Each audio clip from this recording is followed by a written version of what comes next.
온라인 예배 에티켓. 당신은 준비된 예배자입니까?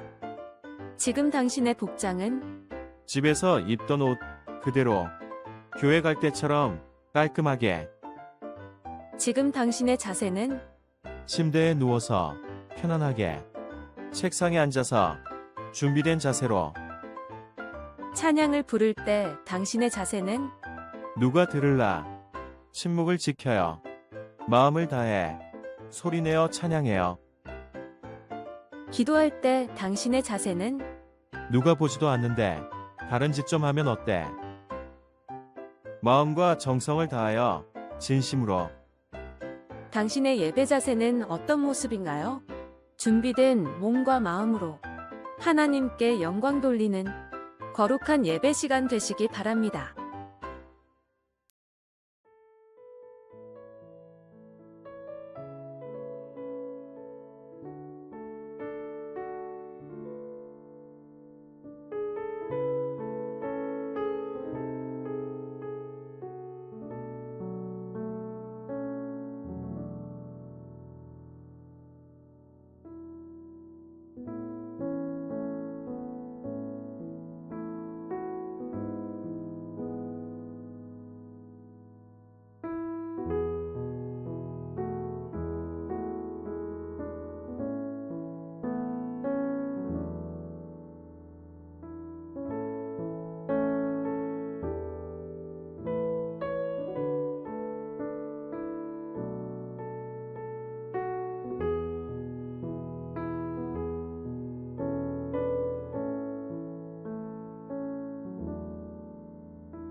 안녕하십니까?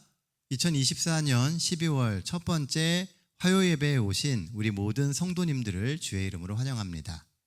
오늘은 생애의 빛 제3장 회개에 관련된 말씀을 같이 나누기를 원합니다. 회개는 참 익숙한 주제입니다. 하지만 여전히 해결하기 어려운 문제인 것 같습니다. 예수님이 이 땅에 오셔서, 아니 어쩌면 성경 속 인류의 모든 문제의 가장 큰 주제는 죄와 구원, 그리고 그 사이에 있는 회개의 이야기인 듯 합니다. 이 회개는 우리가 죄인에서 구원받는 의인이 되게 만들어주는 과정을 의미합니다. 그런데 문득 그런 생각이 듭니다. 우리는 정말로 회개하는 사람인가? 지난주 우리는 연말 기도주일을 보냈습니다. 그리고 하나를 마감하는 성만찬 예식도 지난 안식일에 같이 했습니다. 우리는 우리의 마음을 들여 진정한 회개를 하고 있습니까? 매번 드리는 기도와 또 우리가 하는 그 회개가 정말 우리의 삶을 바꾸는 진정한 회개였는지 다시 한번 돌아보게 되는 이 시간입니다. 생애의 빛에서는 우리의 상황에 대해서 이렇게 말합니다. 많은 사람들은 그들이 그릇된 행동을 하고 있다는 것을 안다. 그러나 그들은 그들의 행동을 고치지 않는다. 그들은 그들이 원할 때에는 언제든지 변화될 수 있다고 믿는다. 그들은 거듭거듭 하나님께로부터 돌아서고 있으면서도 여전히 그분의 자비의 음성을 듣고 있다고 생각한다. 그들은 사단을 따르고 있으면서도 무엇인가 잘못되면 하나님께로 신속히 돌아가려고 계획하고 있다. 그러나 그들은 쉽게 그 일이 이루어지지 않는다. 죄는 그들의 욕망과 습관을 바꾸어 놓고 그들의 품성을 꼴짓고 있다. 죄악의 생애를 한 후에 예수님과 같아지기를 원하는 사람은 별로 없다. 품성 속에 있는 하나의 그릇된 것이나 마음속에 간직한 하나의 죄된 욕망까지도 우리를 변화시키는 복음의 능력을 감소시킬 것이다. 우리가 사단에게 양보할 때마다 우리는 하나님께로부터 더욱 멀리 떠나게 된다.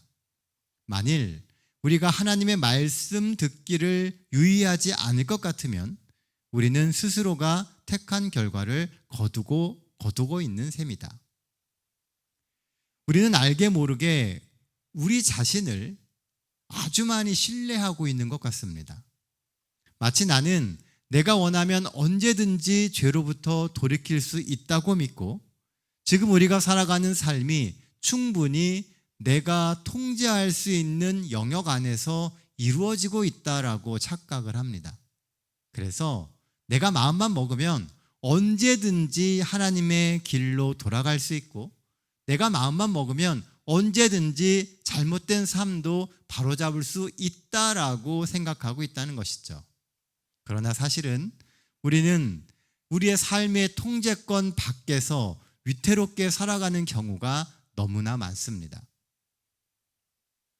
우리가 세상 가운데 그 죄악에 치여서 죄 가운데서 벗어나지 못하는 삶을 너무나 자주 그리고 너무 오랫동안 살아가고 있다는 것이죠. 로마의 한 시인은 이렇게 이야기했습니다. 인간과 짐승의 차이는 인간이 위를 보는 반면 짐승은 아래를 본다는 것이다. 인간은 위에 계신 하나님을 바라보지만 짐승은 이리저리 돌아다니면서 그들의 짧은 다리 아래의 땅을 본다. 인간은 눈을 들어 하늘을 볼 수 있다. 그렇게 이야기를 했습니다. 하늘을 바라본다라고 하는 것은 자신의 고개를 들고 우러러보는 소망과 겸손의 표현입니다. 내가 가지고 있는 한계를 인정하고 내가 어떤 존재인지를 깨닫기 때문에 내 삶을 이끌어 가실 수 있는 하나님을 바라보며 자신의 삶을 하나님께 맡기는 겁니다. 회개하고 뉘우쳐야 했지만 하늘을 우러러보지 않고 그 후로부터 자신의 교만을 유지하면서 내려다볼 수 있는 땅을 선택하며 수많은 사람들이 살아가고 있습니다. 그리고요, 나뭇잎 사이에 숨어서 인간을 속이고 인간을 내세워 하나님을 대적하게 만드는 그 사단의 이야기에 너무나 자주 우리는 귀를 기울이고 있다는 겁니다. 너희가 이 과실을 먹으면 하나님과 같이 되리라. 사단은 늘 우리에게 이야기합니다. 너희가 하나님처럼 될 수 있다. 마음만 먹으면 언제든지 그 죄를 털고 일어날 수 있다라고 사단은 이야기하는 겁니다. 어쩌면 사단은 하나님께서 인간을 너무나 사랑하시기 때문에 인간을 차마 버리지 못하실 것이라고 하는 것을 알고 있었는지도 모릅니다. 우리가 어떤 죄를 짓더라도 하나님은 우리를 사랑하시기 때문에 우리를 결국 용서하실 것이고 끝까지 붙드실 것이라는 것을 사단은 너무나 잘 알고 있었습니다. 그래서 우리가 죄악 가운데 빠지도록 유도하고 그리고 그 죄에서부터 벗어나지 못하게 만들므로써 우리를 통해 하나님께 고통을 가하고 있는 것일지도 모른다는 것이죠. 하지만 회개 외에는 하나님과 우리 사이에 깨어진 관계를 회복시킬 다른 길이 없습니다. 하나님께 돌아가서 회개하지 않는 한 우리의 깨어진 관계는 결코 회복될 수 없다는 것이죠. 그리고 언젠가는 그 깨어진 관계를 회복하지 못한다면 하나님과 우리는 전혀 다른 인생의 길을 가는 존재가 될 수밖에 없는 것입니다. 그렇다면 죄사함을 받는 방법은 무엇일까요? 오순절의 놀라운 역사를 통하여 많은 사람들은 자신들의 죄를 깨닫게 되자 저들은 우리가 어찌할 거라고 베드로에게 질문하였습니다. 이에 대한 베드로의 첫 말은 회개하라는 것이었어요. 죄를 깨달았다면 회개하라라고 베드로는 이야기했다는 겁니다. 그 후 베드로는 이렇게 하는 것이 죄사함을 얻게 되는 비결이다라고 말하였습니다. 당시에 많은 무리들이 예수에 대한 기별을 듣고 어찌하여야 하나님께 나아갈 수 있는지에 대한 물음은 오늘 우리가 해야 될 질문입니다. 하나님의 말씀을 우리는 정말 수도 없이 듣습니다. 또 읽습니다. 그 말씀을 듣고 읽고 나서 우리의 마음속에 생기게 되는 질문은 그렇다면 우리가 어떻게 하나님께 나아갈 수 있느냐는 것이죠. 그에 대한 명백한 답은 회개하라는 것입니다. 이 회개가 있지 않으면 그 어떤 변화도 시작될 수 없다는 것을 베드로는 말하고 있는 겁니다.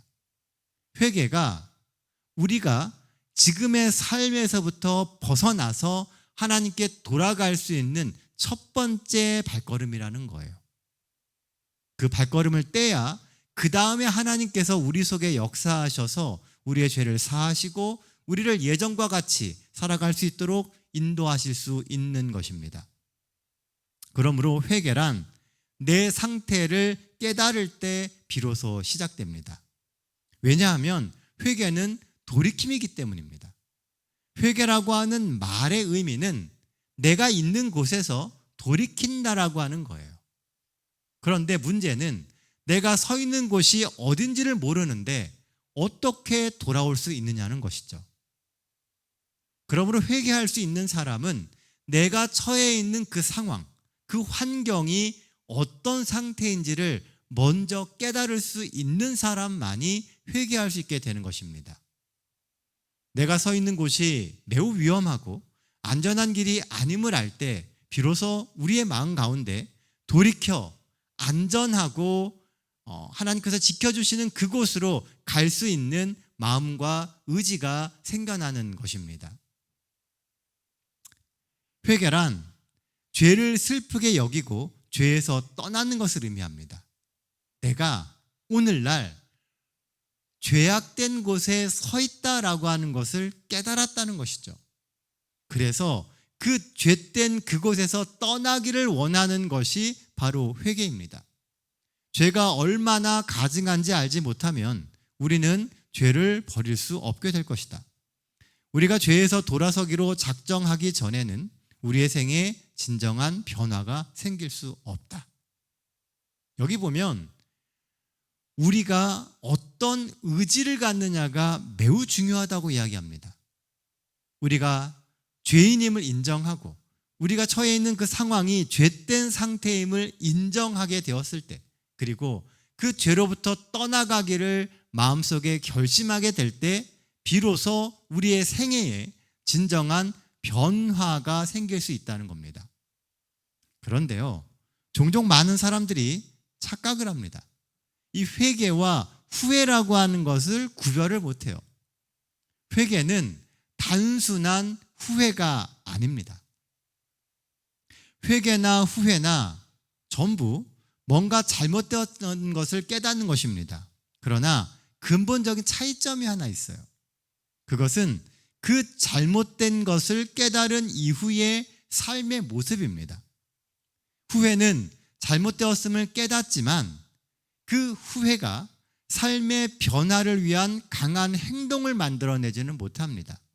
그래서 잘못된 것을 알아요. 하지만 삶을 바꾸지는 못합니다. 내가 그러지 말았어야 되는데 라는 생각만 하고 매번 그 일을 반복하는 것입니다. 이것이 후회예요. 반면에 회개는 잘못되었음을 깨닫고 삶을 바꾸는 강력한 행동의 변화가 있습니다. 회개에는 삶의 변화가 수반되어야 합니다. 많은 사람들은 진정한 회개를 이해하지 못한다. 수백만의 사람들이 죄를 지은 것을 후회한다. 그들은 그들의 잘못이 자기들에게 고난을 초래할 것을 두려워한 나머지 그들의 비행을 고치기도 한다. 그러나 그것은 성경이 회개라고 말해주는 그 방법이 아니다. 그 사람들은 다만 죄가 그들에게 가져다 줄 고난 때문에 슬퍼하는 것이지 죄 자체를 슬퍼하는 것이 아니다. 여기 보면요, 후회는 죄가 가져다 주는 고난을 두려워해서 슬퍼해서 거기서 돌이키기를 원하는 겁니다. 반면에 회개라고 하는 것은 그 죄 자체가 싫어지는 거예요. 그래서 그 죄로부터 정말 떠나기를 원하는 그런 돌이킴이 있을 때 그것을 회개라고 이야기한다는 겁니다. 그리고 그 근본적인 차이는 바로 죄 자체에 대한 슬픔이라고 하는 것이죠. 회개는요, 추상적인 개념이 아니라 아주 구체적이며 명확한 삶의 변화가 수반되는 것입니다.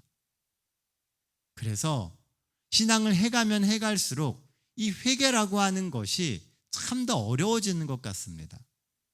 그냥 말로만 하는 것이 아니라 내 삶이, 내가 신앙의 연수가 쌓여가면 쌓여갈수록 하나님에 대한 나의 진심이 드러나게 되고, 그리고 정말 그 죄로부터 멀어져야 한다라고 하는 깨달음이 있게 되는 것이죠.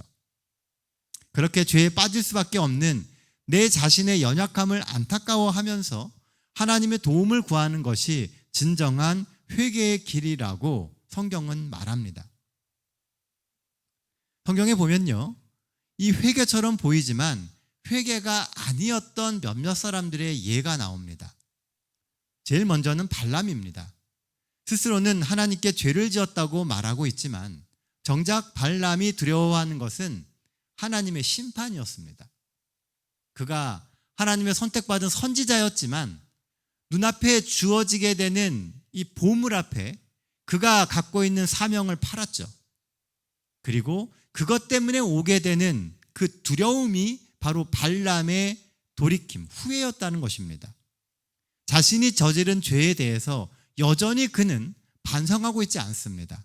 도리어 아직도 욕망의 기회로 삼고자 어떻게 해서든지 방법을 찾으려고 했다는 것이죠. 그게 발람의 문제였던 것입니다. 두 번째는 유다의 이야기입니다. 가룟 유다가 자신의 죄를 고백한 것은 메시아를 팔았다는 죄책감 때문이었습니다. 메시아를 팔았기 때문에 그 이후에 자신의 삶에 주어지게 될 그 하나님의 심판이 두려웠던 것이죠. 이처럼 많은 경우 우리의 회개는 단순히 죄의 형벌을 면하려고 하는 얕은 꾀인 경우가 굉장히 많습니다. 반면에 성경에서는요, 진정한 회개가 무엇인지를 보여주는 인물도 예로 나오고 있습니다. 그것은 바로 다윗의 이야기예요. 다윗의 돌이킴은 그들이 돌이켰던 것과는 좀 다른 것을 알 수가 있습니다. 발람이나 유다의 돌이킴과 이 다윗의 돌이킴은 조금 달랐어요. 다윗의 회개는 어떤 점에서 진정한 회개의 모본이 되는가? 큰 죄를 지은 후에 드렸던 다윗의 기도는 그의 진정한 슬픔을 알려준다. 그의 회개는 진지하고 철저했다. 그는 그의 잘못을 적게 보이게 하고자 노력하지 않았다. 다윗은 자신의 잘못을 축소시키려고 하지 않았다는 거예요. 도리어 그는 그가 한 일의 결과를 회피하려고 하지도 않았습니다. 다윗은 그의 죄가 크다는 것과 그의 마음이 불결하다는 것을 알았다. 그는 자신의 죄를 증오했다. 그는 용서는 물론 정결한 마음을 위하여도 기도했다. 다윗은 성결하게 되는 기쁨을 얻기를 바랬다. 그는 하나님과의 조화를 회복하기를 원했다. 그는 허물의 사함을 얻고 그의 죄의 가리움을 받은 자는 복이 있도다. 마음에 간사가 없고 여호와께 정죄를 당하지 않는 자는 복이 있도다라고 기록하였다. 다윗은 자신의 죄를 축소시켜서 내가 죄가 요것밖에 없습니다라고 드러내려고 하지 않았다는 겁니다. 도리어 자신의 모든 죄, 심지어는 그 마음 가운데 있는 죄까지도 고백하며 자신이 지었던 모든 죄를 하나님 앞에 드립니다. 그리고 내가 정말 연약해서 그 죄의 테두리에서 벗어나지 못하지만 하나님 도와주셔서 이 죄를 이겨내고 하나님 앞에 당당히 설 수 있도록 하나님 인도해 주십시오라고 다윗은 늘 기도했다는 겁니다. 다윗은 우리가 성경을 읽어보면 아시겠지만요, 완벽한 사람이 아니었습니다. 많이 부족한 사람이었어요. 하지만 하나님은 다윗의 그 돌이킴을 회개로 받아주시고 다윗을 의인이라고 이야기해 주십니다. 어쩌면 우리 역시도 우리의 삶을 돌아볼 때 한없이 부족함을 느낄지 모릅니다. 지난 한 해 우리가 얼마나 많은 죄를 지었습니까? 얼마나 많은 순간 우리의 이익을 위해서 우리의 신앙을 잠깐 뒤로 물리는 경험들을 해왔습니까? 그럴지라도 우리의 연약함을 고백하고 하나님의 인도하심을 구한다면 하나님은 우리로 하여금 그 죄를 이겨낼 수 있는 용기를 주시고 능력을 주시며 우리를 붙들어서 그 죄의 위기로부터 벗어날 수 있도록 인도해 주실 것입니다. 진정한 회개를 이루도록 한 동기가 무엇이었는가? 그렇다면 그와 같은 회개는 우리의 힘으로 할 수 없다. 회개할 수 있는 힘은 오직 그 선물을 하나님께서 우리에게 가져다 주시는 그리스도에게서 온다. 자, 회개를 만드는 힘이 어디에서 온다고요? 그리스도 예수에게서 온다는 것입니다. 우리가 갈바리의 십자가에 달리신 하나님의 아들을 바라볼 때 우리는 그분이 우리의 구속주가 되심을 이해하게 된다. 그때 하나님의 인자하심이 우리를 인도하여 회개하게 해준다. 그리스도께서 죄인들을 위하여 돌아가실 때 그분은 우리가 이해할 수 없을 정도의 큰 사랑을 보여주셨다. 우리가 이 사랑을 이해할 때 우리의 마음은 감동을 받고 죄를 슬퍼하게 된다. 결국 십자가에 대한 이해가 깊어지면 깊어질수록 우리는 회개하고픈 마음이 깊어지게 됩니다. 십자가를 묵상해야 되고 십자가를 바라봐야 된다고 이야기하는 이유는 그 십자가를 통해서 하나님이 보여주신 사랑의 실체를 자꾸 바라보라는 겁니다. 그러면 그분이 목숨을 버려서까지도 구원해야만 했던, 목숨을 버리시면서까지도 값을 치르셔야만 했던 그 죄가 얼마나 무서운 것인지를 깨달아 알 수 있게 되는 것입니다. 그런 마음이 생길 때 죄로부터 벗어나지 못하는 나 자신의 삶에 대한 안타까움과 죄로부터 벗어나고자 하는 그 의지를 갖게 되고 결국은 삶을 바꾸는 힘을 하나님께로부터 받을 수 있게 되는 겁니다. 그래서 십자가를 더욱 바라봐야 하는 것입니다. 그런 면에서 중요한 것은 바로 미루지 말고 즉시 움직여야 한다는 겁니다. 회개는 즉시 이루어져야 합니다. 회개하고 돌이키고자 하는 마음이 생길 때에 삶을 바꾸지 못하면 우리는 또다시 예전의 삶으로 돌아갈 것이고 여전히 어제와 똑같은 죄된 삶을 살 수밖에 없습니다. 생애빗은 이야기합니다. 우리는 죄에서 돌아서는 일을 지연시킬 수 없다. 우리는 예수님을 통하여 순결한 마음을 구해야 한다. 수천의 사람들이 기다리는 실수를 범해왔다. 그리하여 그것 때문에 그들은 영생을 상실했다. 뒤로 미루고 기다리고 다음으로 미루게 됐을 때 어느 날 보니 그들에게 주어졌던 그 영생이 그들의 것이 아닌 게 되더라는 것입니다. 죄로부터 돌이켜야겠다는 마음이 드는 이 순간이 바로 기회입니다. 성령께서 우리에게 말씀해 주시고 우리의 마음 가운데 내가 이 길을 가면 안 된다는 것이 여겨지는 그 순간, 그때가 돌이켜야 할 때입니다. 그 순간이 우리가 하나님 앞에 무릎 꿇고 회개하며 우리의 삶을 바로잡아야 할 시간이라고 하는 것이죠. 혹 지금 여러분들의 마음속에 떠오르는 여러분들만의 죄가 있습니까? 지금 즉시 기도하며 그 문제로부터 자유로워지십시오. 하나님이 도와주실 겁니다. 하나님이 우리의 모든 죄를 사해 주시고 하나님께서 우리를 붙들어 주실 것입니다. 지상에서의 생명은 확실성이 없다.